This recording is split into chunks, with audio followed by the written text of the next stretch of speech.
Hace 26 años comenzó una historia que todavía nos cuesta digerir. Una revolución que prometía igualdad, justicia y terminó sumergiendo a Venezuela en una de las peores crisis de su historia moderna. Hoy vamos a hablar de Nicolás Maduro Moros, quién es, cómo llegó al poder, cómo se atrincheró en él y cómo un país entero terminó convertido en rehén de una cúpula que se niega a soltar el mando. Esto no es opinión, son hechos, documentos, acusaciones formales y pruebas públicas. Así que agárrate bien porque lo que vas a escuchar es la radiografía de un régimen que destruyó un país y aún se disfraza de democracia.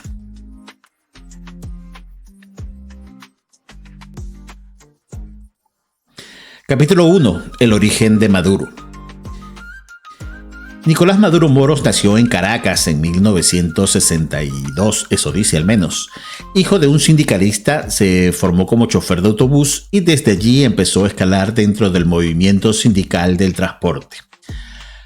A finales de los 90 se unió al proyecto político de Hugo Chávez, fue diputado y luego canciller y más tarde vicepresidente.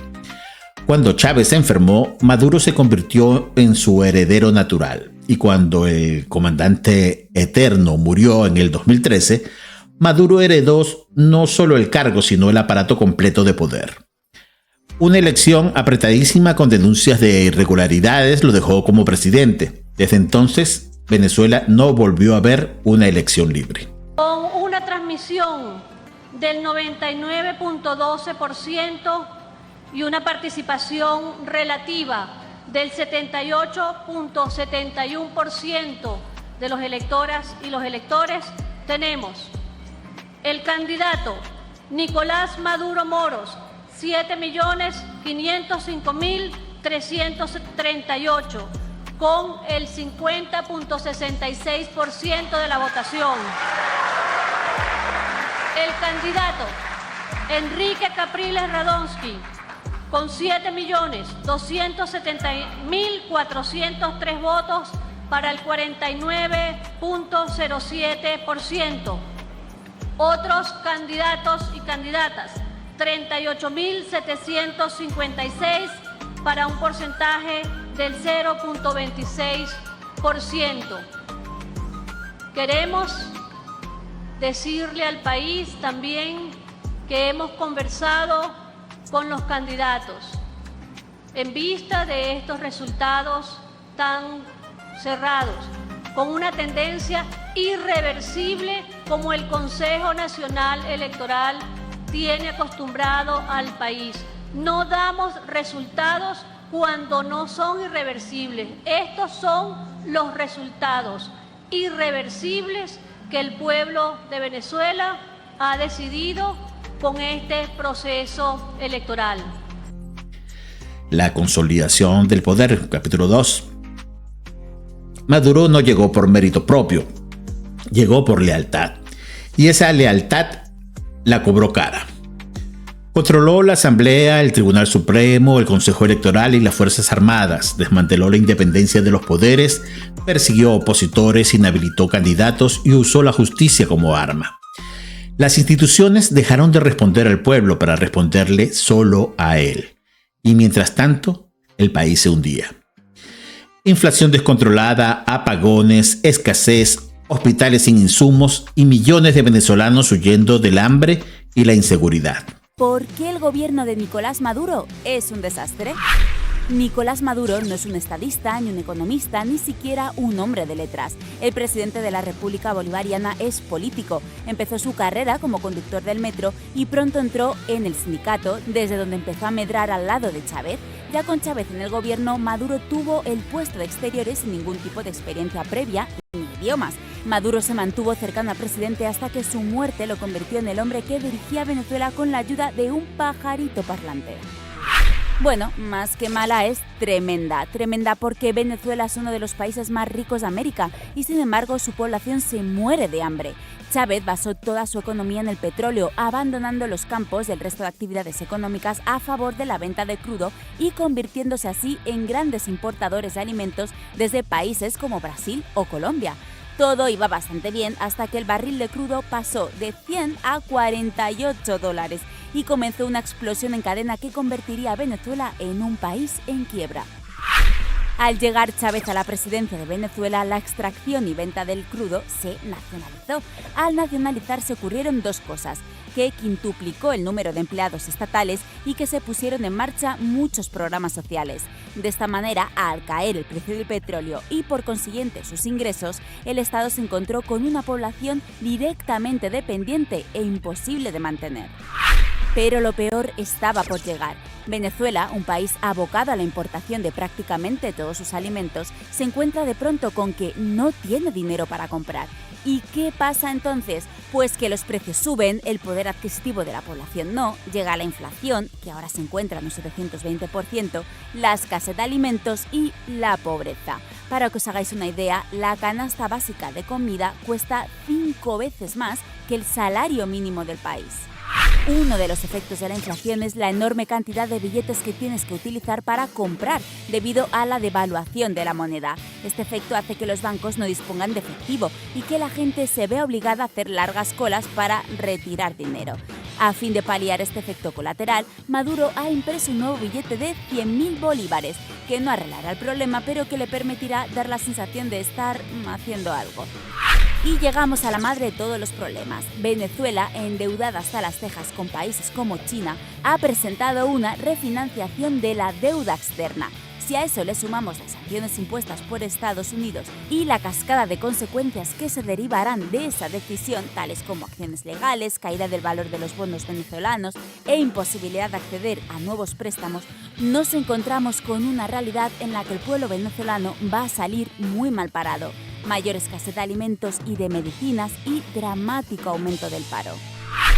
Si juntamos una precariedad económica que parece no tener fin, inseguridad ciudadana, 28.479 muertes en 2016, escasez de alimentos y medicinas, el 9% de los niños sufre desnutrición severa y el 52% está en camino de sufrirla, ciudadanos perseguidos por ser contrarios al gobierno, cierre de emisoras de radio, persecución de tuiteros, de diarios, nos encontramos con que 2 millones de venezolanos ya viven fuera de su país y no saben si podrán volver allí algún día.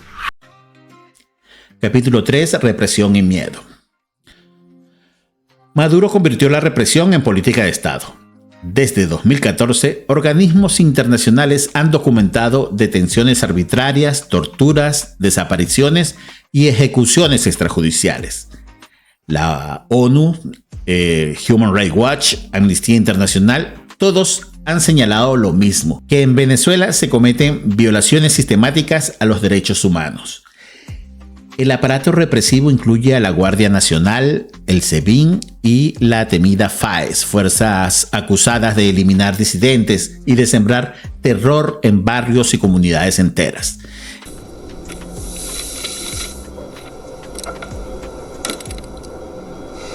Firma y en una hora tú y tu amigo están en sus casas.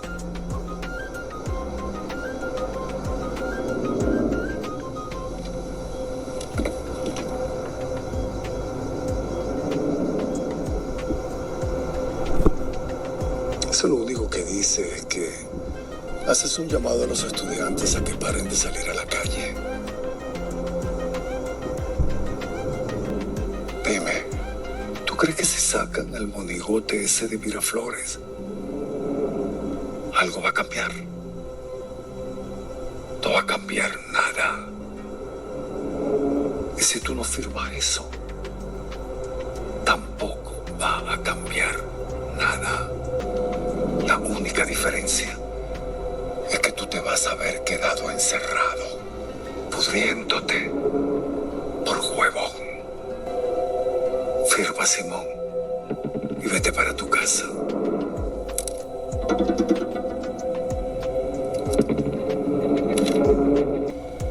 Porque de lo contrario, aquí la cosa se va a poner muy fea. Capítulo 4. La corrupción institucional. Pero mientras el pueblo pasaba hambre, las élites se enriquecían.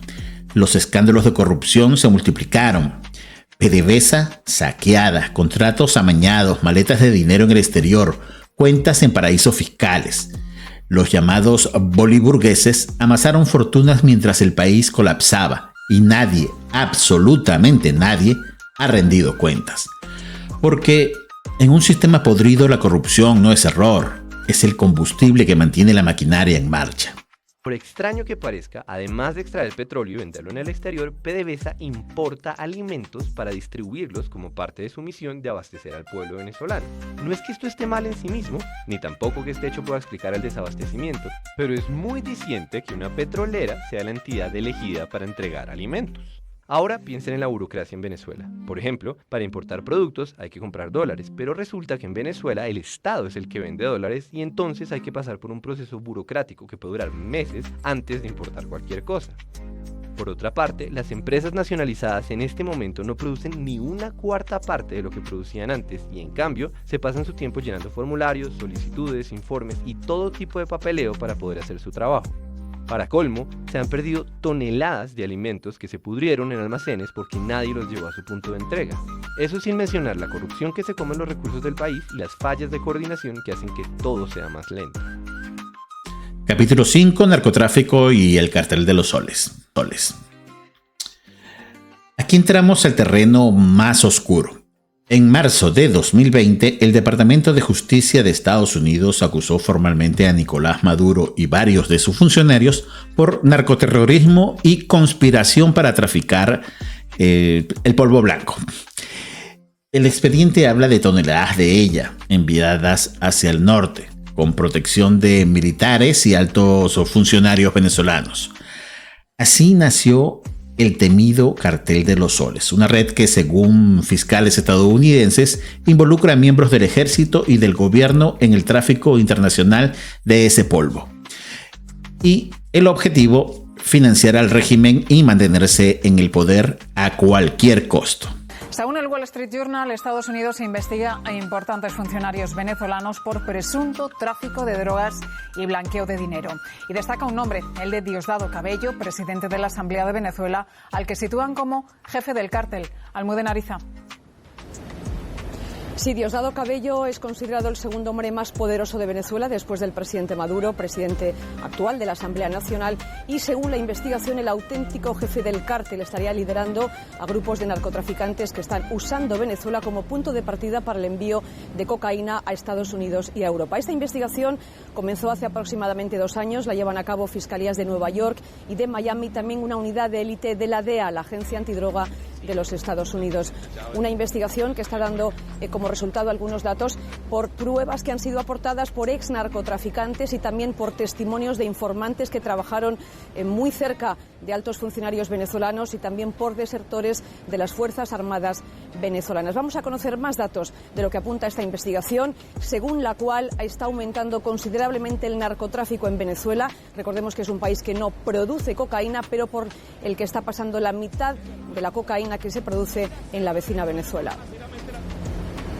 La investigación que llevan a cabo fiscales federales de Estados Unidos apunta a altos funcionarios y militares de Venezuela. Se les acusa de narcotráfico y lavado de dinero. Entre los nombres más destacados, Diosdado Cabello, presidente de la Asamblea Nacional. Asegura el Wall Street Journal, citando fuentes del Departamento de Justicia, que hay pruebas para justificar que Cabello es el jefe del cártel de la organización que usa Venezuela como punto de partida para los envíos de cocaína a Estados Unidos y Europa. No es la primera vez que Cabello aparece señalado por su presunta vinculación al narcotráfico. Hace días él mismo se defendía de esas acusaciones y anunciaba represalias contra los periodistas venezolanos que se habían hecho eco de ellas. Ahora el malo soy yo, que me acusaron de narcotraficante. Según el Wall Street Journal, la justicia de Estados Unidos investiga también por narcotráfico al exministro del Interior Tarek El Aissami y al que fuera director de la inteligencia militar Hugo Carvajal. Según funcionarios estadounidenses citados por el diario, en Colombia los narcos tienen cada vez más presión y muchos se han mudado a Venezuela, donde se ha registrado un crecimiento explosivo del narcotráfico. Capítulo 6. El Tren de Aragua y el crimen transnacional. El crimen venezolano también cruzó fronteras. El Tren de Aragua, una banda nacida en cárceles venezolanas, se expandió por América y llegó hasta Europa. Hoy está señalado por homicidios, extorsión, trata de personas y narcotráfico. Y varias investigaciones lo vinculan con protección de funcionarios del sistema carcelario y policial venezolano. En 2024, Estados Unidos lo declaró organización criminal transnacional y terrorista. La pregunta que muchos se hacen es clara: ¿cómo una banda pudo crecer tanto sin la complicidad del Estado?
De las actividades de esta banda. Capítulo 7. El círculo de Maduro. A su alrededor, Maduro ha tejido una red de leales: militares, empresarios, ministros, familiares y gobernadores.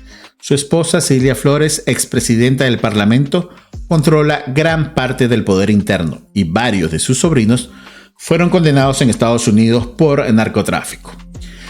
Los casos de Tarek Al-Aissami, Diosdado Cabello y decenas de generales sancionados completan el cuadro de una élite aferrada al poder y al dinero. Capítulo 8. Un país en ruinas. El resultado lo vemos todos: más de 7 millones de venezolanos fuera del país, la moneda pulverizada, la educación y la salud colapsadas y un régimen que sigue culpando a sanciones cuando el saqueo comenzó mucho antes. Venezuela pasó de ser potencia petrolera a país dependiente de remesas, y aún así Maduro sigue ahí, blindado por el miedo, la propaganda y el control militar. Cierre, la memoria y la verdad. Nicolás Maduro no solo heredó un poder, heredó una maquinaria de impunidad y la perfeccionó. Pero la historia no se borra, ni el dolor se calla. Los responsables de destruir a Venezuela algún día tendrán que rendir cuentas, porque justicia que tarda no es justicia perdida.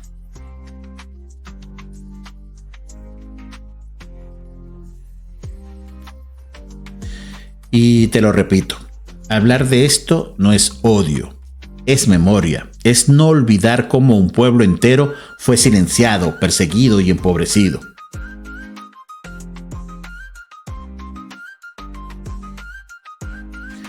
Lo que no quieras para ti, no lo quieras para nadie. Yo soy César Fares y en mi voz hoy y siempre habla el Chamo. Suscríbete, comenta, comparte, dale like y hypea mi contenido. Te dejo en pantalla un video y una lista de reproducción recomendada. Nos vemos en el próximo video.